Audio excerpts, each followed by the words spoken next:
తనని కూటమి ప్రభుత్వం అక్రమంగా అరెస్ట్ చేసిందంటూ జగన్ మాజీ సిపిఆర్ఓ పూడి శ్రీహరి అన్నారు. ఇటీవల 2 సార్లు అరెస్ట్ అయిన శ్రీహరికి బెయిల్ రావడంతో ఉత్తరాంధ్రకు చేరుకున్నారు. సొంత ప్రాంతమైనటువంటి చోడవరం, మాడుగుల వెళ్లేందుకు కూడా అక్కడికి వచ్చారని తెలియజేశారు. వెనుకబడిన ఉత్తరాంధ్రకు చెందినటువంటి తనలాంటి వాళ్ళు ఎదిగేందుకు జగన్ ఎన్నో అవకాశాలు కల్పించారంటూ పేర్కొన్నారు.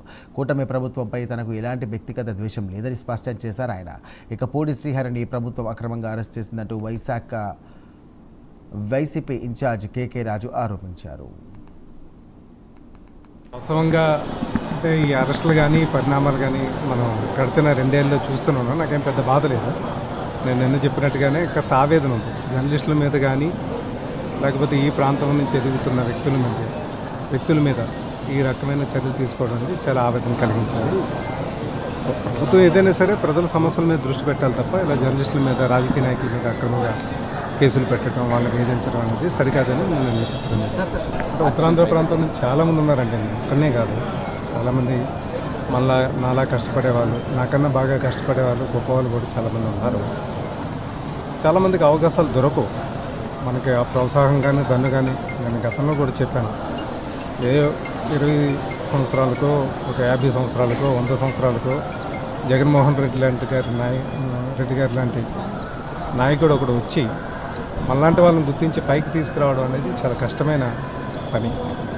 ఇలాంటి ప్రక్రియ ఎప్పుడు జరుగుతుంటుంది. ఎప్పుడు నేను ఇందాక చెప్పినట్టు 20 సంవత్సరాలకో, 50 సంవత్సరాలకో, 100 సంవత్సరాలకో ఒక నాయకుడు వచ్చి మనలాంటి వాళ్ళని గుర్తించి కొద్దిగా పైకి తీసుకెళ్లే ప్రయత్నం చేయడమే కాకుండా మన ప్రయాణాన్ని జర్నలిస్ట్గానే ఆపలేదు ఆయన. సో పార్టీ ప్రజాస్వామ్య ప్రక్రియలో కూడా మీలాంటి వాళ్ళు రావాలి. ప్రజల పక్షాన పోరాటంలో భాగస్వామైనటువంటి పూడి శ్రీహరి గారిని కేవలం ఈ కూటమి ప్రభుత్వం చేస్తున్న తప్పుల్ని, అన్యాయాల్ని, అక్రమాల్ని, అరాచకాల్ని ఈ కూటమి ప్రభుత్వం ప్రజల పక్షాన వ్యవహరిస్తున్న నిర్లక్ష్య ధోరణి తన కలం ద్వారా ఎప్పటికప్పుడు ప్రజల్ని చేరవేసి పత్రికల ద్వారా, టీవీ ఛానళ్ళ ద్వారా ప్రజల్ని చైతన్యపరిచి చేస్తున్నారనే ఒక దురుద్దేశంతో ఆ కళాన్ని ఆపాలి, ఆ గొంతుకును నొక్కాలని కుట్రలు కుతంత్రాలు చేసి తప్పుడు కేసులు బనాయించి పూడి శ్రీహరి గారిని ఒక అప్రజాస్వామికంగా కూటమి ప్రభుత్వం అరెస్టు చేయడం జరిగింది. ఏది ఏమైనా సత్యమేవ జయతే అని ఎప్పుడు ధర్మమే గెలుస్తుంది.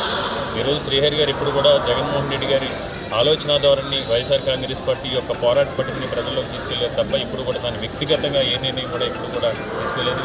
గతంలో జగన్మోహన్ రెడ్డి గారు 2014 నుంచి 2019 వరకు కూడా ప్రతిపక్ష నాయకుడిగా ఉన్నప్పుడు కూడా జగన్మోహన్ రెడ్డి గారి ప్రజా సంకల్ప యాత్రలో కూడా ఆయన అడుగులో వెనక అడుగు వేసి అప్పుడు కూడా ఆ రోజు కూడా జగన్మోహన్ రెడ్డి గారికి ఎప్పటికప్పుడు స్థానిక కొన్ని ఏ ప్రాంతంలో పాదయాత్ర జరుగుతుంటే ఆ ప్రాంతంలో ఎలాంటి సమస్యలు ఉన్నాయి, ఆ ప్రాంతంలో ప్రజలు ఏ విధంగా ఇబ్బంది పడుతున్నారు, అప్పుడు చంద్రబాబు నాయుడు గారి పాలనలో ఏ విధంగా ప్రజలు నష్టాలని కష్టాలని చవి చూస్తున్నారు, అప్పుడు కూడా జగన్మోహన్ రెడ్డి గారు చేయలేదు. తదనంతరం జగన్మోహన్ రెడ్డి గారు ముఖ్యమంత్రి అయిన తర్వాత కూడా ఎప్పటికప్పుడు ప్రజల యొక్క ఆలోచనల్ని, క్షేత్రస్థాయిలో ఉన్న పరిస్థితుల్ని జగన్మోహన్ రెడ్డి గారి నివేదిక ఇవ్వడం.